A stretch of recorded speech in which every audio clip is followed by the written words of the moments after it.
ኢትዮጵያ እናንተ የቤተ ሙከራ አይጥናት ወይ ማን ነው ብልጽግናን የሚመራው?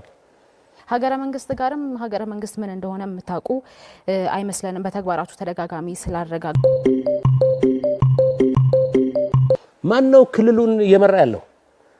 ይሄ ብልጽግና ያመጣው ተስ ነው። ለወጣት ተጠቅሳላችሁ። ለወጣቱ የስራ ዕድል የወጣት ሀገር አድርገናታል። ስለ የትኛው ወጣት ነው የምታወሩት?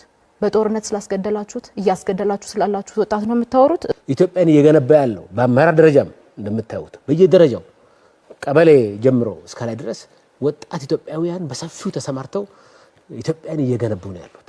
ደመር ማለት ከምዕራፍ ወደ ምዕራፍ ሲሸጋገር የተጣራሱ ሀሳቦች የሚያቀርብ መጽሐፍ ነው። ሲጀመር የኢትዮጵያ ሕዝብ የላብራቶሪ አይጣችሁ ነው ወይ? መደመር እሳቤው አንድነት በጋራ መሆን ማለት ነው።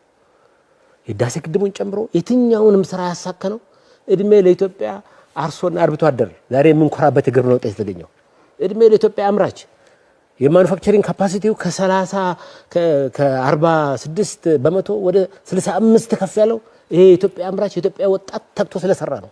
ኢትዮጵያ ወጣቶች ሀገር ነች። ነገ አይደለም የሚረከበው ወጣቱ ዛሬ ነው ያልነው። ኢትዮጵያን እየገነባ ያለው በአመራር ደረጃም እንደምታዩት በየደረጃው ቀበሌ ጀምሮ እስከ ላይ ድረስ ወጣት ኢትዮጵያውያን በሰፊው ተሰማርተው ኢትዮጵያን እየገነቡ ነው ያሉት። ሀገረ መንግስት ለመጀመሪያ ጊዜ ሁሉንም ኢትዮጵያዊ እኩል ያየ ሀገረ መንግስት የገነባ ነው አሁን ነው። የውሳኔ ወንበሩ የጋራ ሆኗል እኮ እንደ ከዚህ በፊቱ አንደኛ ደረጃ ሁለተኛ ደረጃ የሚባል ዜጋ የለም። በየትኛውም ጫፍ ያለ ኢትዮጵያዊ ዛሬ በሀገሩ ጉዳይ ላይ እኩል የመወሰን መብት አለው።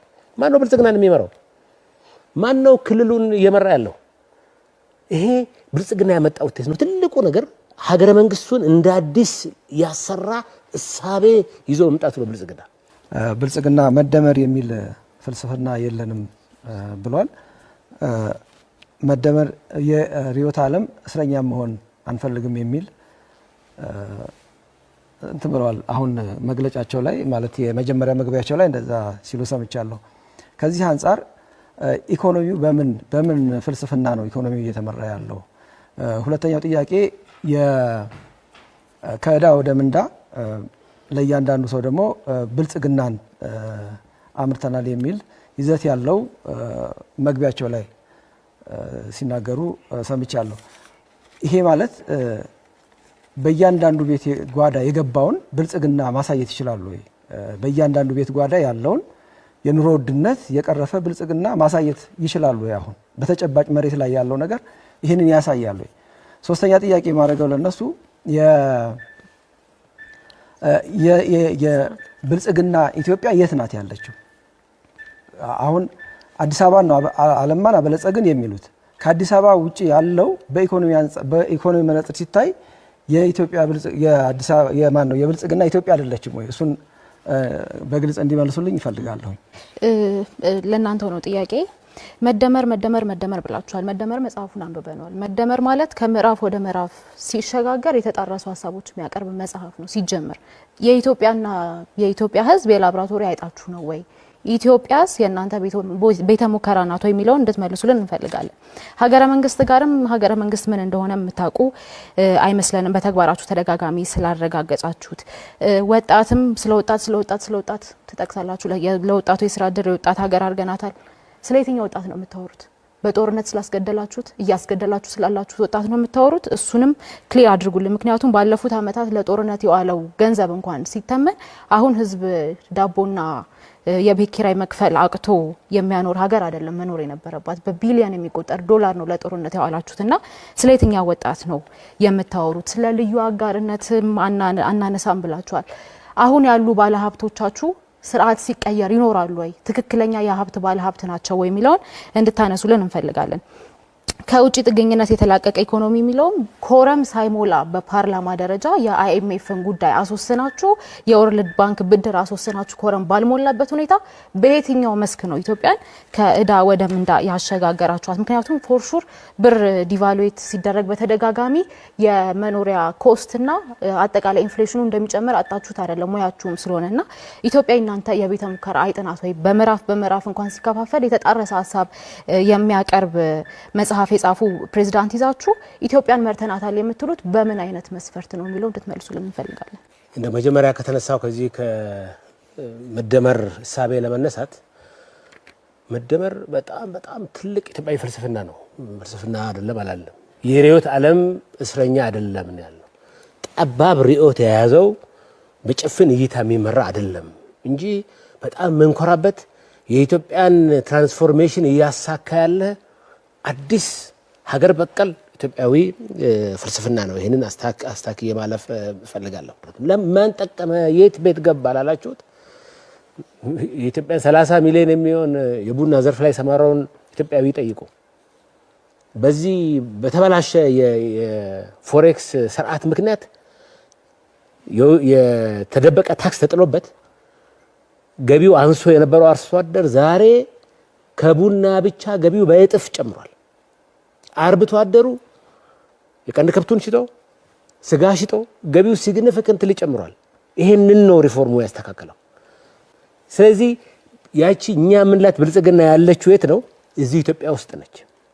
አዲስ አበባ ብቻ አይደለም። ስለ አዲስ አበባ የኢትዮጵያ ሕዝብ ዓለም ያወራው ስለሆነ ጊዜ መውሰድ አልፈልግም። ግን ሙሉ ኢትዮጵያን ወጥተን ማየት እንችላለን። የትኛው የኢትዮጵያ አካባቢ ነው በልማት ያልተንቀሳቀሰው? የትኛው አርሶ አደር ነው ምርቱ በጥፍ ያልጨመረ ነው? ሂዱና በበሯ ሲያልፍ የነበረውን ውሃ መጥለፍ አቅቷት ለዘመናት የተቸገረች እናት ዛሬ በፓምፕ ጠልፋ ገቢዋ ሲጨምር ኢንቨስተር ስትሆን ያመጣውን ውጤት እዩ። ቅድም እንዳልኩት ያንን ወጣት ስራ እየፈጠረ ያለውን ወጣት እዩ። በዚህ ነው የብልጽግናን ውጤት በየቤቱ ማየትና መለካት የሚቻለው።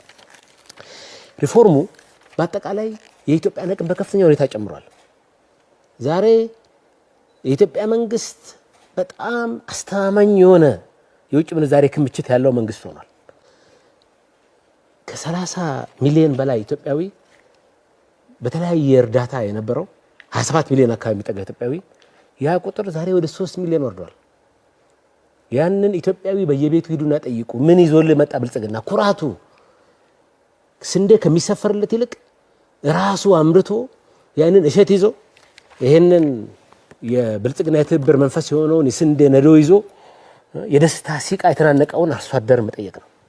ይሄ 50 ዓመት ሙሉ ስለ ጦርነት ተነስቷል፣ ስለ ሰላም ለበርካታ ዓመታት ፎር ዴኬድስ ከወጣት እስከ ሽማግሌ ስለ ጦርነትና ስለ አይዲዮሎጂ ብቻ ሲወራበት የነበረው ቤተ ሙከራ ያደረጉት ኢትዮጵያውያን የትኛው ፓርቲ ነው የሚለውን የኢትዮጵያ ሕዝብ እንዲመሰክር እፈልጋለሁ።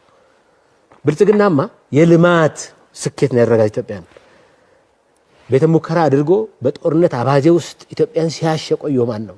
ዛሬም የጦርነት ፕሮፓጋንዳ የሚነዛው ማን ነው የሚለው ማየት ነው። እሺ አመሰግናለሁ።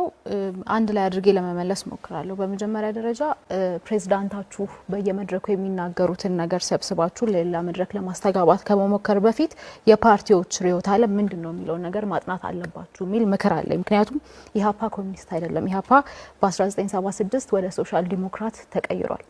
እሱም ብታነቡ ጥሩ ነው።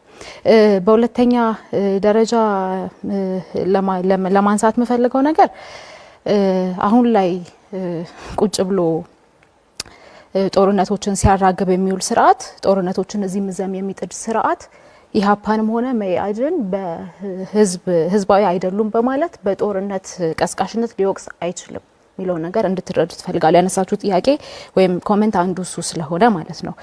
በኢዜማ በኩል ለተነሳው ነገር ሳወራ አሁንም ቢሆን ኢህአፓም አጠቃላይ ትብብሩም መኢአድም ኮሚኒስት አይደለም፣ ሶሻል ዲሞክራት ነው። እናንተም እሱን ሪፈር ለማድረግ ተከራካሪዎቻችን ማን ናቸው የሚለውን ነገር ቀድማችሁ አይታችሁ አንባችሁ ብትመጡ ደስ ይለኛል። ከገበያ መር ኢኮኖሚ ጋር በተያያዘ መንግስት የመቆጣጠር ኃላፊነቱን እንደሚወስድ በግልጽ ያስቀመጥነውና ቅድምም የመለስንበት ነገር ነውና የተጣረሰባችሁ በየት በኩል እንደሆነ አልገባኝም። እሱን ክሊር ማድረግ ወይ ይኖርባችኋል፣ አሊያም እናንተ ራሳችሁ በትክክል የተናገርነውን አልተረዳችሁትም የሚል ኢምፕሊኬሽን አለው። በዋናነት ግን አሁን ስላለው ጉዳይ ነው ማውራት ያለብን ብለን እናምናለን። አሁን ያለው ሁኔታ ኢህአፓ ጦርነት ቀስቃሽ አይደለም፣ መኢአድ ጦርነት ቀስቃሽ አይደለም። በየትኛው መለኪያ ህዝብ ዳቦ መግዛት ባልቻለበት፣ ኢኮኖሚው እያሽቆለቆለ ባለበት ሁኔታ፣ ሀገርን በብድር ስም ለውጪ በሸጣችሁበት ሁኔታ እናንተ ምረጡን ብላችሁ የመውጣት ሞራሉን ራሱ ከየት እንዳገኛችሁት አናቅምና አሁን ስላለው ነገር እናውራ። አሁን ያለውን ነገር ማውራት እንደማትወዱ እናውቃለን። ሁኔታው ስለማናውቅ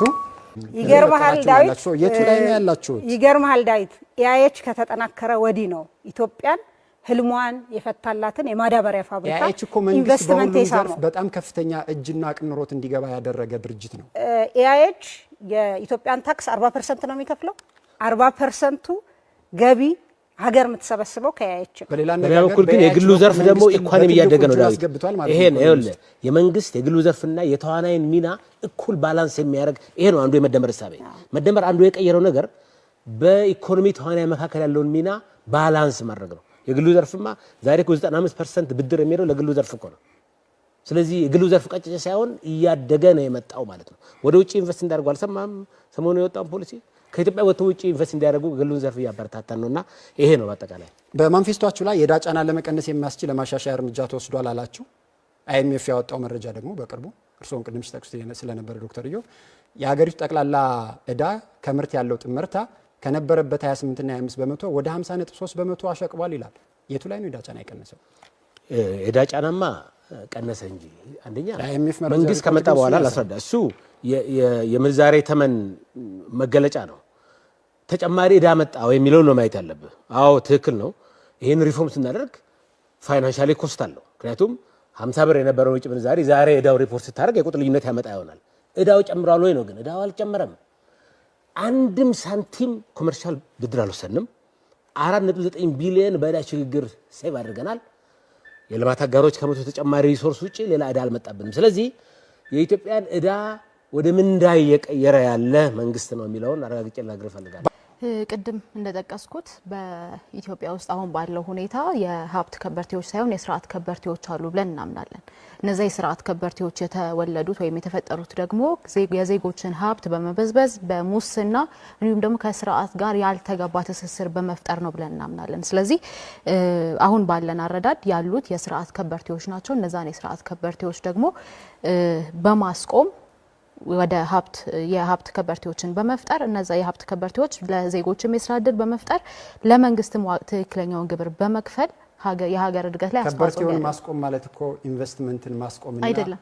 የተለያየ ከበርቴን የጠቀስኩልህ የሀብት ከበርቴና የስርዓት ከበርቴ ብያለሁ። በስንት ትከፍሉታላችሁ? ሁለት እየጠቀስኩልህ ነው። የሀብት ከበርቴ ብያለሁ፣ የስርዓት ከበርቴ ብያለሁ። ዴፊኒሽኑ ላይ መነጋገር እንችላለን። የስርዓት ከበርቴዎችና የሀብት ከበርቴዎችን በንጽጽር አስቀምጡ ብትባሉ ኢትዮጵያ ውስጥ የትኛው ይበዛል? የስርዓት ከበርቴ። የስርዓት ከበርቴ ይበዛል። ስለዚህ ከስርዓት ከበርቴው ላባደሩን ነው ከብዝበዛ እንታደገዋለን የምትሉት? በሚገባ። በጥቅሉ ግን ኢትዮጵያ ውስጥ የዳበረ የከበርቴ ስርዓት አለ የለም? የስርዓት ከበርቴ አለ። የዳበረ የሚለው ላይ ነው እንጂ ልዩነቱ የዳበረ የስርዓት ከበርቴ አለ። እሺ፣ ማንፌስቶአችሁ ላይ ሌላ ቦታ ላይ ደግሞ በኢትዮጵያ ውስጥ የከበርቴው ስርዓት በወጉ አላደገም ትላላችሁ። እርስዎ ደግሞ የከበርቴው ስርዓት ኢትዮጵያ ውስጥ ያለው የከበርቴ ስርዓት የስርዓት የሚሆን ምንም የዳበረ ነው እያሉኝ ነው። ስፔሲፊኬሽን ይጎለዋል ማኒፌስቶ ላይ እርግጥ ነው። ነገር ግን እያልን ያለ ነው የሀብት ከበርቴዎች መፈጠር አለባቸው። የሀብት ከበርቴዎች ስንል በትክክለኛው መንገድ ለመንግስት በትክክል ግብር የሚከፍሉ ሰርተው ያገኙ ከላባደሩ ገንዘብ በመበዝበዝ ያልበለጸጉ ሰዎች መፈጠር አለባቸው። እነዛ ሰዎች ለሀገር እድገት እኩል አስተዋጽኦ ማበርከት ከዚህ በኋላ ይፈጠሩ ነው ተፈጥሯል ነው የሀብት ከበርቴዎች የሉም። በኢትዮጵያ ውስጥ በጣም በጥቂት የሚቆጠሩ ናቸው ብለን እናምናለን። ከሌሉ እናንተ ይሄ ክርክር ከተካሄደ ከ4 ወራት በኋላ ይሄ አመት ከተጠናቀቀ ከ30 ቀናት በኋላ መንግስት ትረገባላችሁ። በ4 አመት ውስጥ እንዴት ያለ ከበርቴ ፈጥራችሁ ነው ከከበርቴው ገንዘብ ከፍላችሁ ለሌላው የምታከፋፍሉ? በቅድሚያ የስርዓት ከበርቴዎች እንዳይኖሩ እናደርጋለን። ከመንግስት ጋር ያልተገባ ትስስር በመፍጠር ራሳቸውን የሚያበለጽጉና ምናልባትም በየመሸታ ቤቱ 1 ሚሊዮን 2 ሚሊዮን በአንድ ምሽት የማይከፍሉ ከበርቴዎች መፈጠር አለባቸው ብለን እናምናለን። ምክንያቱም እነዚህ አሁን የጠቀስናቸው የስርዓት ከበርቴዎች ባልተገባ ሁኔታ የሀገርን ሀብት በማካበት ከስርዓት ጋር ያልተገባ ትስስር በመፍጠር ነው እየበለጸጉ ያሉት ብለን ነው የምናምነው። በትክክለኛ መንገድ ቅድም እንደነገርኩ የነፃ ገበያ ወይም ደግሞ የገበያ መር ኢኮኖሚ ነው የምንጠቀመው። የገበያ መር ኢኮኖሚ በመጠቀም ኢንቨስተሮችን እንስባለን። ኢንቨስተሮች ይሳባሉ፣ ፉክክር ይኖራል። ትክክለኛ የሀብት ከበርቴዎች ይፈጠራሉ። ስለዚህ ይፈጠራሉ ነው እያሉኝ ያሉት? አዎ የሀብት ከበርቴዎች ምንም ይሁን ስያሜያቸው ልዩነት አለው፣ መሰረታዊ ልዩነት አለው። ምንም ይሁን ማለት አንችልም። እሺ፣ በእናንተ በኩል የሀብት ከበርቴዎች ይፈጠራሉ ነው። በሚቀጥለው 5 ወር ውስጥ የሀብት ከበርቴዎች ተፈጥረው በሚቀጥሉት 5 ወር አይደለም። እናንተ መንግስት የምትሆኑት ከ5 ወር በኋላ ነው እኮ። ከዛ ፕሮሰስ ነው። ምንም ነገር ሂደት ነው። ኦቨርናይት ምንም ነገር የለም። ከፈጠራችኋቸው ከበርቴዎች ላባደሩን ትጠብቁታላችሁ። እኛ ምን ፈጥረው የስርዓት ከበርቴ አይደለም። ላባደሩ መጠበቅ ያለበት ከስርዓት ከበርቴዎች። ትብብር ለኢትዮጵያ አንድነት 5 ደቂቃ አለዎት። ትብብር ለኢትዮጵያ አንድነት ምርጫ የመፈክሮች ጉዳይ ነው ብሎ አያምንም። ምርጫ የዕለት ተዕለት ህይወታችን እየተሻሻለ ስለመሆኑ የሚያጠነጥን ሂደት እንደሆነ እናምናለን። ዛሬ ላይ በሚሊዮን የሚቆጠሩ ኢትዮጵያውያን በምግብ ዋጋ መጨመር፣ በገቢ መቀነስና ስለ ነገ እርግጠኛ ባለመሆን እየተኙ ይነቃሉ። የዋጋ ግሽበት በድሆች ላይ ዝምተኛ ግብር ሆኗል። ብር ማሽቆልቆሉን ቀጥሏል። የወጣቶች ስራ አጥነት እየጨመረ ነው። ገበሬዎች ከማዳበሪያ ወጪዎች ጋር ይታገላሉ። ማዳበሪያ መግዛት የሚችሉትም በሰላም እጦት ምክንያት መንገዶች በመዘጋታቸው ከእርሻ ውጪ ሆነዋል። ትናንሽ ንግዶች የኮሪደር ልማት በሚል ኮስሜቲክ ፕሮጀክት እየታፈኑና እየፈረሱ ነው። ይሄ ብልጽግና ሊሆን አይችልም። ፓርቲው የብልጽግና ፓርቲ ኢኮኖሚው እያደገ መሆኑን ይነግረናል። ኢኮኖሚው ለማን ያደገው የሚለውን ጥያቄ ሁላችንም መጠየቅ አለብን። ለባለስልጣናቱና ልጆቻቸው ወይስ እለት ተዕለት ለምንኖር ኢትዮጵያውያንና በልተን ማደር ላልቻለን ዜጎች? ስራ የማይፈጥር እድገት እውነተኛ እድገት ነው ብለን አናምንም።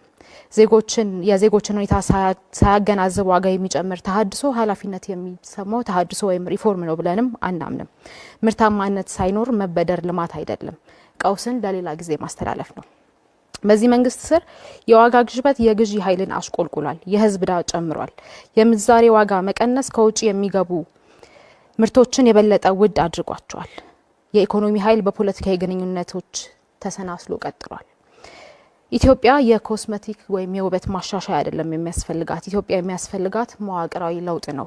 ይህንን ደግሞ ላለፉት ዓመታት እድል ተሰጥቶት የነበረው ብልጽግና ፌል እንዳደረገበትና ሊሰራው እንደማይችል በተደጋጋሚ ያሳየን ጉዳይ ነው። ስለዚህም ትብብር ለኢትዮጵያ አንድነት ያመጣው አማራጭ ሀሳብ በግብርና ዘመናዊነትና በኢንዱስትሪ ልማት ላይ የተመሰረተ ምርታማ ኢኮኖሚ፣ ለአነስተኛና መካከለኛ ኢንተርፕራይዞች እውነተኛ ድጋፍ መስጠት፣ ጥብቅ ያለ የፊስካል ዲስፕሊንና የጸረ ሙስና ማስፈጸሚያ ሁኔታዎች፣ ፍትሐዊ ውድድር እንጂ ጥቅመኛ ካፒታሊዝምን አለማስፋፋት፣ ሰራተኞችን፣ ገበሬዎችንና ወጣቶችን የሚጠብቅ የኢኮኖሚ ማሻሻያ ማድረግ እንደሆነ እናምናለን። ለውጦች የሚያስፈልጉት ወይም ለውጦች የሚመጡት በፕሬስ ኮንፈረንስ በመስጠት ሳይሆን በትክክል በተግባር በማሳየት ነው ብለን እናምናለን። አሁንም በተደጋጋሚ የብልጽግና መንግስት ፌል እንዳደረገና የሀገሪቱን ኢኮኖሚ ከድጡ ወደ ማጡ እየከተታት እንደሆነ የኢትዮጵያ ሕዝብ የሚረዳው ነገር ነው። ምክንያቱም ኢኮኖሚ ሌላ ተአምር የለውም። ኢኮኖሚ ማለት ሕዝብ በልቶ አድሯል ወይ፣ ሀገር በምን አይነት ሁኔታ ላይ ነው የምትገኘው ማለት ነው። ቅድም እንደጠቀስኩት ውበት እኛን ወይም ደግሞ ሕዝብ ሊሸውዱ አይችሉም። የየዕለት እውነታችን በልቶ ማደር አለመቻል፣ ኪራይ አለመክፈል እንደሆነ የምንገነዘብና የምናውቀው ሁኔታ ነው። ሕዝባችን ጠንካራ እንደሆነ እናምናለን። ወጣቶቻችንም በጣም ብቁ ናቸው። ገበሬዎቻችን በየትም አይነት መልኩ ታይቶ በማይታወቅ ሁኔታ ታታሪዎች እንደሆኑ እናምናለን። የሚያስፈልገው ምርታማነትን፣ ፍትሐዊነትንና መረጋጋትን ቅድሚያ የሚሰጥ አመራር ነው። ለዚህ ደግሞ ትብብር ለኢትዮጵያ አንድነት በተግባር አይነተኛ አማራጭ መሆኑን አሳይቷል። ምክንያቱም ከዚህ በፊት በተደጋጋሚ ከህዝብ ጎን መቆማችንን የትብብሩ አባል ፓርቲዎች ኢህአፓ፣ መኢአድና ሌሎች ፓርቲዎች በተደጋጋሚ በመግለጫ በተግባርም ስናሳይ የቆየነው ሁኔታ ነው። ኢትዮጵያ የሚያስፈልጋት ለብዙዎች የሚሰራ ኢኮኖሚ እንጂ ለጥቂቶች የሚሰራ ብልጽግና አይደለም። አመሰግናለሁ።